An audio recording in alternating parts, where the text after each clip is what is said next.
On Christmas night, 1776, George Washington commanded an army that was 6 days from legally not existing. Most enlistments expired on December 31st. Behind him, a summer of defeats across New York and New Jersey. Ahead, an ice-choked river, a 10-mile night march, and a garrison of Hessian professionals who considered the Continental Army finished. Washington wasn't chasing a decisive victory. He was buying time, gambling the last combat-ready force the Revolution had on a single night's surprise. What happened next didn't win the war. It kept one alive. Headings that will be covered here are a collapsing army, the Council of War, Glover's Marblehead Regiment and the Crossing, the March Through the Storm, 3 columns at dawn, the Fight for Trenton, Rall's Fatal Delay, Aftermath, Prisoners, Supplies, and a Second Crossing, Princeton, Pressing the Advantage, Why the 10 Crucial Days Changed the War. By December 1776, the Continental Army was not retreating strategically, it was dissolving. Washington had lost New York City in September, been pushed off Manhattan in October, and watched Fort Washington fall in November with nearly 3,000 men captured in a single afternoon. What remained of his force staggered across New Jersey ahead of General William Howe's pursuit, crossing into Pennsylvania in early December with roughly 6,000 effective men, a number shrinking daily to desertion, disease, and expiring contracts. The terms of service were the real deadline. Most enlistments had been signed for a single year, and that year ended on December 31st. Soldiers weren't abstractly discouraged. They were cold, unpaid, and owed nothing further by law in 6 days' time. Washington wrote to his cousin Lund Washington that month, describing the cause as nearly lost, saying that unless something was done, I think the game is pretty near up. That is not the language of a commander managing a difficult campaign. It's the language of a man watching an army end on a calendar he can't extend. Howe, for his part, believed the war was effectively over for the season. British and Hessian forces settled into winter quarters across New Jersey, garrisoning towns like Trenton and Bordenton, expecting no further action until spring. That assumption that a beaten army goes quiet in winter was reasonable by every convention of 18th century warfare. It was also the exact gap Washington intended to use.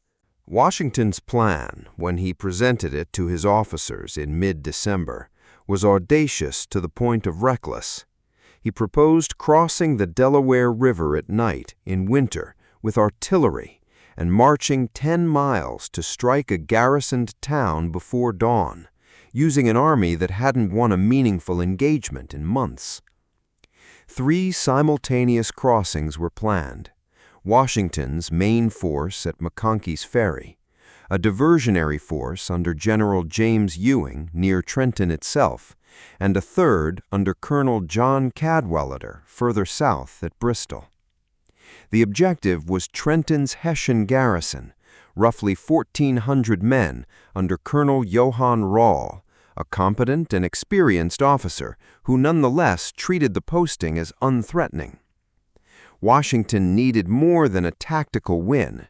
He needed proof to Congress, to his own men, and to potential European allies that the Continental cause hadn't collapsed. Secrecy was total. The password given to the men that night was victory or death, and soldiers were told only that an operation was underway, not its objective. 3 days of rations were issued in advance, a detail that mattered. No fires could be lit once the march began, and no foraging could risk revealing the column's position. Washington set the crossing for Christmas night, banking on Hessian assumptions about holiday complacency working in his favor, later disputed by historians, but consistent with the operational logic of striking when a garrison's readiness would be lowest.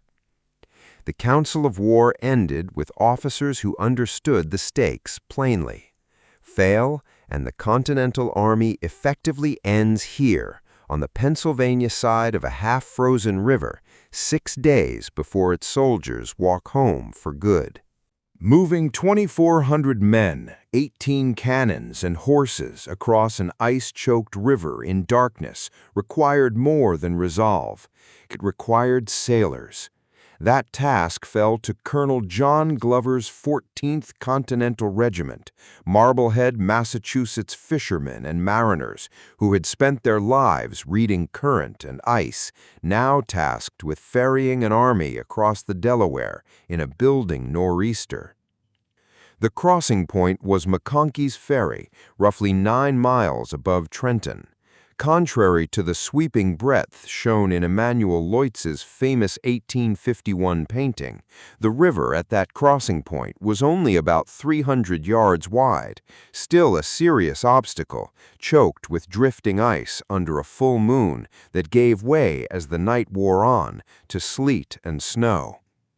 Durham boats, flat-bottomed cargo vessels normally used to move iron ore and grain, were requisitioned to carry troops, while separate, heavier ferries were needed for the artillery and horses. The operation was supposed to be complete by midnight, giving the Army a 5-hour march to reach Trenton before first light. Weather made that timeline impossible. Ice slowed the ferrying operation for hours, and the last troops didn't reach the New Jersey shore until roughly 3 a.m., nearly 3 hours behind schedule. That delay would compound through the rest of the operation. The diversionary crossings under Ewing and Cadwalader, meanwhile, were abandoned entirely. Ice conditions at their crossing points proved impassable, leaving Washington's main column to carry out the entire operation alone, without the flanking support the original plan had called for. By the time the last boat reached the Jersey shore, Washington's army was already running roughly 3 hours behind its own schedule, a margin that, in a plan built entirely around darkness and surprise, was not a small problem. The men who stepped off those boats were wet, half-frozen, and facing a 10-mile march to Trenton through what had become a full winter storm, sleet turning to snow, roads turning to ice. Washington divided the column into 2 main forces at Birmingham Crossroads, roughly halfway to the objective. One under General Nathaniel Greene taking the upper Pennington Road, the other under General Sullivan along the River Road closer to the Delaware. Splitting the force this way was itself a calculated risk. It meant a smaller army arriving from 2 directions rather than a single mass, but it also meant Trenton could be struck from multiple points at once, denying the garrison a single line of retreat. Soldiers marched with muskets wrapped in cloth or coats to keep firing mechanisms dry, some without proper boots, leaving blood in the snow behind them, a detail corroborated across multiple first-hand accounts from the period.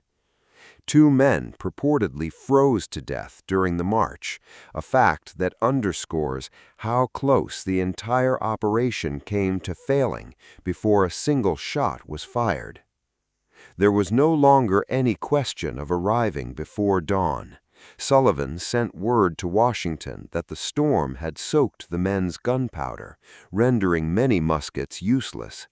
Washington's reported response reframed the entire plan around what remained: tell the general to use the bayonet. Washington's forces reached the outskirts of Trenton at approximately 8 a.m. on December 26th.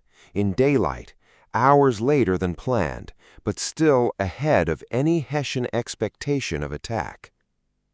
Greene's column approached from the north along the Pennington Road.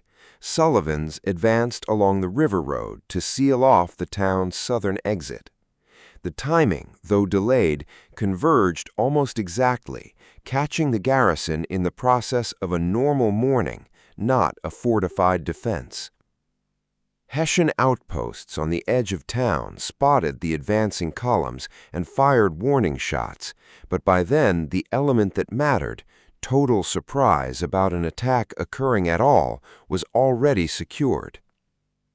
Continental artillery, hauled across the river and up frozen roads through the night, was wheeled into position at the head of Trenton's two main streets within minutes, giving Washington's infantry covering fire down every avenue a Hessian counterattack might use. What followed was not the extended, casualty-heavy battle popular memory sometimes assumes. It was fast, close range, and disorienting for a garrison unprepared to fight in its own quarters. Hessian soldiers, many just leaving barracks or forming up in the open, found artillery already covering the length of the streets, denying them room to organize a coherent response.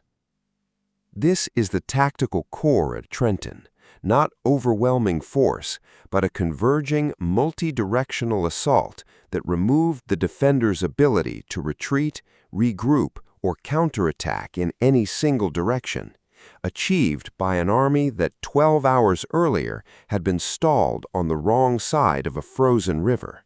Inside the town, the battle turned into a series of short, violent engagements fought street by street, rather than one continuous line of combat. Hessian units, many still assembling when the attack began, attempted to form defensive positions in the open squares and along the main thoroughfares, precisely where Continental artillery had the clearest fields of fire. Colonel Johann Rall attempted to organize a counterattack, pulling his men back toward an orchard on the town's eastern edge in an effort to regroup outside the range of American guns. It was a reasonable tactical instinct under different circumstances. Here, it meant moving directly into terrain where Continental infantry, closing in from both Greene's and Sullivan's columns, could encircle the position rather than face it head-on. Rall was mortally wounded during this phase of the fighting, struck while trying to rally his retreating men. His death removed the one figure capable of imposing order on a garrison that was rapidly losing any organized chain of command. Without him, resistance fragmented further. Some Hessian units attempted to break out toward Bordentown to the south, directly into Sullivan's blocking position along the river road. Within roughly 90 minutes of the first shots, the battle was effectively decided. The Continental Army had lost, by most contemporary accounts, only a handful of men to wounds, with none killed in the fighting itself, an extraordinary outcome for an assault against a professional garrison, and one that owed as much to Rall's disorganized response as to Washington's plan. The scale of the Hessian defeat raises the obvious tactical question. How does a professional, veteran garrison lose this decisively to an enemy it considered finished? Part of the answer lies in intelligence Rall received and dismissed in the days before the attack. Colonel Rall had been warned by Loyalist informants and by his own outposts that unusual activity was occurring across the river. He reportedly declined to construct entrenchments around Trenton, reasoning that fortifications were unnecessary against an enemy he believed incapable of offensive action in winter. That judgment reflected a broader assumption running through British and Hessian command that December, that Washington's army, having spent the autumn retreating, no longer had the cohesion or will to attack. This is the strategic lesson embedded in Rall's failure, And it's the reason military historians still study Trenton as more than a morale-boosting skirmish. An enemy assessed as beaten is an enemy whose remaining options get systematically underestimated, and that underestimation becomes itself an exploitable weakness. Washington didn't just cross a river. He identified that his own army's apparent weakness had become his best operational asset, because it shaped what the other side chose not to prepare for. Rall's failure to entrench and his dismissal of repeated warnings turned an already difficult defensive position into an indefensible one the moment Continental columns actually appeared at the town's edges. The scale of the victory became clear only after the fighting stopped. Continental forces captured roughly 900 Hessian soldiers, along with muskets, artillery pieces, and, critically for an army that had marched through a storm in threadbare uniforms, stores of food, blankets, and winter clothing. For a force that had been surviving on meager rations days earlier, the captured supplies were arguably as consequential as the tactical victory itself. Washington now faced a decision as difficult as the crossing itself, whether to press the advantage deeper into New Jersey or consolidate the win and withdraw. With his own men exhausted, some barefoot, and British reinforcements likely converging from the south, he chose to recross the Delaware back into Pennsylvania, bringing prisoners and captured materiel with him rather than risk the gains in a second engagement without rest or resupply. This second crossing, less mythologized than the first, was its own logistical feat, moving prisoners, wounded, and captured equipment back across a river that hadn't gotten any less treacherous. Within days, though, intelligence reached Washington that British General Cornwallis was moving a substantial force toward Trenton to reverse the defeat, and Washington made the decision to cross the Delaware a third time, bringing the fight back into New Jersey rather than waiting to be found. The victory at Trenton had bought exactly what Washington needed: leverage. He used a personal appeal and a bounty to convince a portion of his men, enlistments expiring within days, to stay another 6 weeks. By late December, Cornwallis had converged on Trenton with a sizable British force, confident he could trap Washington's army against the Delaware and end the campaign decisively. On January 2nd, the two forces skirmished along Assunpink Creek on Trenton's outskirts, with Continental artillery holding the crossing through the day. But Washington recognized that staying to fight a larger force in a fixed position risked losing everything the previous week had gained. That night, Washington made a decision that mirrored the audacity of the Delaware crossing. Rather than retreat or hold, he moved his army out under cover of darkness, leaving campfires burning to deceive Cornwallis's forward positions, and marched around the British flank toward Princeton, directly into the rear of Cornwallis's supply and reinforcement route. At Princeton, on January 3rd, Continental forces engaged British reinforcements marching to join Cornwallis in a sharper and more costly fight than Trenton had been. American General Hugh Mercer was mortally wounded in the opening exchanges, and the battle nearly turned against Washington's forces before he personally rode forward to rally a wavering line, an action that multiple first-hand accounts credit with stabilizing the engagement. The result was a second consecutive American victory, achieved by outmaneuvering rather than outfighting a superior force. Cornwallis, waking to find the army he intended to trap gone, was left to reckon with 2 defeats in 8 days from an enemy he'd expected to be finished by Christmas.